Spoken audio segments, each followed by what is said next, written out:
بسم اللہ الرحمن الرحیم۔ معزز سامعین حضرات،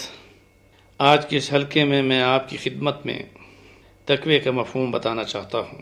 یاد رکھیں کہ روزے کا مقصد تقوی کی شمع کو روشن کرنا ہے، اور تقوی کا مفہوم یہ ہے کہ نیکی پر چلتے ہوئے گناہوں سے بچنا۔ حضرت عمر رضی اللہ تعالیٰ عنہ نے حضرت حذیفہ رضی اللہ تعالیٰ عنہ سے پوچھا کہ تقوی کیا ہے؟ تو انہوں نے جواب میں عرض کی، امیر المومنین، کیا آپ کسی کانٹے دار جھاڑی سے گزرے ہیں، ایسی وادی میں جہاں کانٹے ہوں؟ انہوں نے کہا ہاں ضرور گزرا ہوں۔ کہا وہاں گزرتے ہوئے اپنے پاؤں کو اور اپنے کپڑوں کو بچا کے جو آپ گزرے ہیں، اسی کا نام تقوی ہے کہ اس دنیا کی وادی میں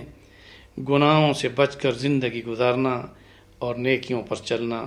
یہی تقوی ہے۔ اور روزے کا مفہوم بھی یہی ہے کہ جس میں انسان کو تقوی حاصل ہوتا ہے۔ روزہ دار کھانے پینے سے اجتناب کرتے ہوئے نفسانی خواہشات سے بچ کر ان حلال چیزوں کو بھی روزے کی حالت میں حرام کر دے، جس کو وہ عام زندگی میں اختیار کرنے کا حق بھی رکھتا ہے، تو پھر وہ کیسے تقوی کو حاصل نہیں کر سکے گا؟ بلکہ اللہ تعالیٰ کے حکموں پر چلنا، اور حلال چیز سے بھی کہ جس میں روزے کی حالت میں وہ نہیں کھائے گا، تو اس سے اس کو تقوی اس لیے حاصل ہوتا ہے کہ اللہ کے حکموں پر چلتا ہے، اور جس کام سے اللہ نے روکا ہے اس کام سے رکتا ہے۔ ایک شخص روزے کی حالت میں وہ امور اور گناہ کی شکلیں جو کھلا جرم وہ نہیں کرتا، عام زندگی میں بھی اسے گناہوں سے بچنا چاہیے، لیکن روزے کی حالت میں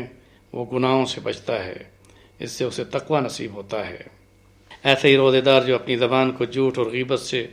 اور اپنی نگاہ کو بد نگاہی اور فلمیں دیکھنے سے، اور اپنے وقت کو روزے کی حالت میں تاش جوا کھیلنے میں گزارنے سے نہیں بچاتا،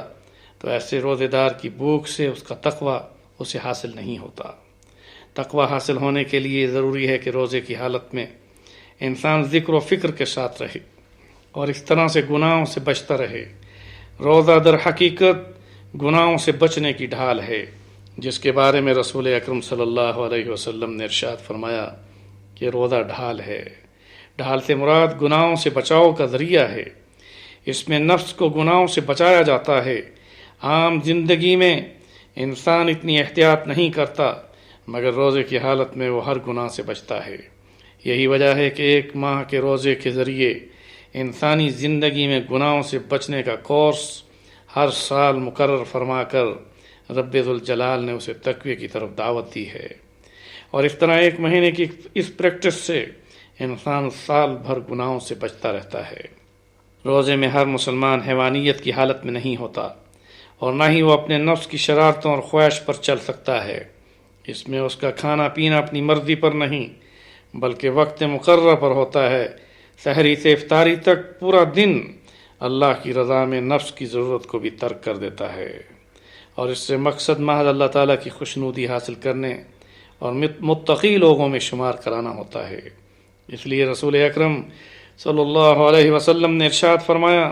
کہ روزہ محض کھانے پینے سے رک جانا ہی نہیں، بلکہ فحش کاموں سے بھی رکنا ہے۔ جس شخص نے جھوٹ بولنا اور اس پر عمل کرنا نہیں چھوڑا، تو اللہ تعالیٰ کو اس بات کی قطعاً حاجت نہیں کہ ایسا شخص اپنا کھانا پینا ترک کرے۔ ماہ رمضان کے روزے فرض ہیں۔ یہ اسلام کی بنیادی ارکان خمسہ میں سے ایک عظیم رکن ہے، جس کے بغیر اسلام کی عمارت مکمل نہیں۔ اس لیے بعض فقہا کے نزدیک نماز اور روزے کا تارک جو جان بوجھ کر ان ارکان اسلام کو شرعی عذر کے بغیر ترک کر دے، وہ اسلام سے خارج ہے۔ ہاں، شرعی عذر میں بیمار ہونا، مسافر ہونا، عمر رسیدہ ہونا، حاملہ عورت کا ان ایام میں ہونا کہ جس میں حاملہ ہے، یا خطرہ جان کی صورت میں ایسا مریض یا ایسا مرد یا ایسی عورت جو کہ روزہ رکھے اور اس کی مرض بڑھے اور جس سے اس کو خطرہ جان ہو، تو شریعت نے اس کے لیے رعایت دی ہے۔ تاہم بیماری سے صحت پانے کے بعد پھر بھی روزے کی قضا اس پر واجب ہے۔ مسافر کو روزہ نہ رکھنے کی رخصت ہے، تاہم سفر سے فراغت پر ان روزوں کو ماہ رمضان کے بعد اس پر رکھنا واجب ہے۔ تاہم ماہ رمضان کے روزے ایسے بوڑھوں یا مستقل بیمار جو ان کو رکھنے سے قاصر ہیں، ان کو فدیہ ادا کرنے پر ان پر روزے کا رکھنا ان کی مستقل کمزوری کی وجہ سے معاف ہے۔ فدیہ وہ ہر روز ایک مسکین کو 2 وقت کا کھانا کھلانا ہے۔ اس طرح سے ایسے بوڑھے یا مستقل بیمار کو اپنے روزے کا فدیہ ادا کرنے پر ان پر روزہ رکھنا معاف ہے، تاہم روزے کا احترام ان پر واجب ہے کہ وہ لوگوں کے سامنے نہ کھائیں۔ جو لوگ روزہ رکھ رہے ہیں اور روزے کی حالت میں گناہوں سے نہیں بچتے، وہ نفس پر ظلم کر رہے ہیں، کیونکہ رسول اکرم صلی اللہ علیہ وسلم کی اس ارشاد کی روشنی میں کہ جو شخص روزے کی حالت میں جھوٹ بولنا نہ چھوڑے تو اللہ پاک کو اس کے بھوکا اور پیاسا رہنے کی کوئی حاجت نہیں۔ ایسا روزہ جس میں گناہ، جھوٹ، غیبت، بد کلامی اور حرام امور میں وقت گزاری ہو تو ایسے روزے کا ثواب اور برکات ضائع ہو جاتی ہیں، اور ایسا شخص اپنی جان پر ظلم کرتے ہوئے اپنے ثواب کو ضائع کرتا ہے اور بہت بڑے خسارے میں ہوتا ہے۔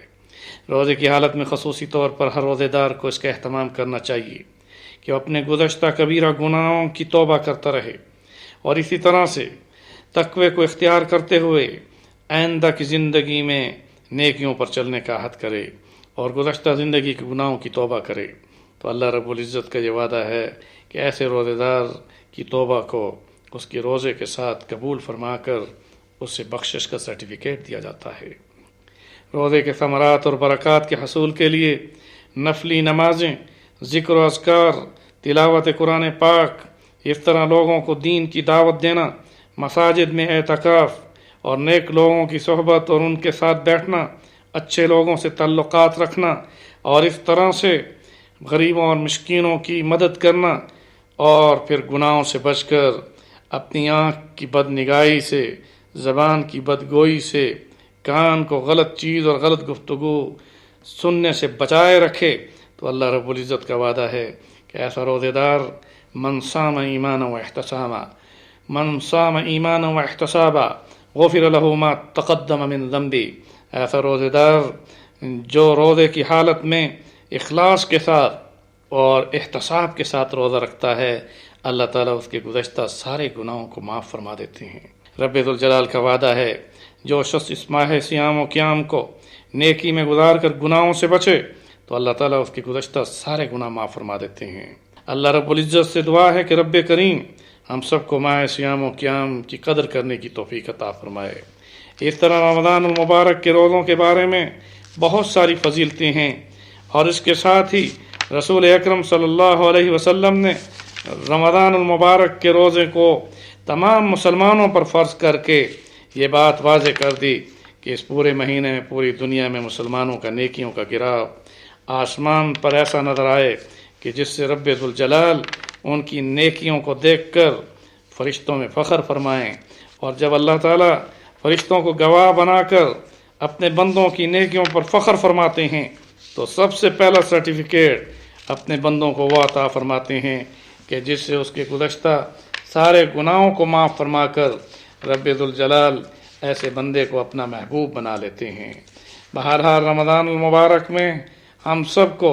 بڑے اہتمام کے ساتھ عبادات میں زیادہ شوق اور تقوی کے ساتھ اختیار کرنا چاہیے، کیونکہ یہ مہینہ ایسا مہینہ ہے کہ جس مہینے میں رب ذوالجلال کی رحمت جوش میں ہوتی ہے۔ اس کا پہلا عشرہ رحمت ہے، درمیانی عشرہ مغفرت ہے، اور آخری عشرہ جہنم سے نجات کا ہے، اور اس مہینے میں جنت اور رحمت کے دروازے کھل جاتے ہیں۔ یہ ماہ صیام و قیام طاعات اور حسنات کا مہینہ ہے۔ اس ماہ میں قرآن پاک کا نزول ہوا ہے۔ اس طرح سے اس ماہ مقدس میں انسان کا ہر عمل رمضان کے بغیر دوسرے مہینوں کے عمل سے بڑھ جاتا ہے، جس کی وجہ سے ہر عمل خیر کی قیمت بنسبت دوسرے دنوں سے بڑھا دی جاتی ہے۔ اس ماہ میں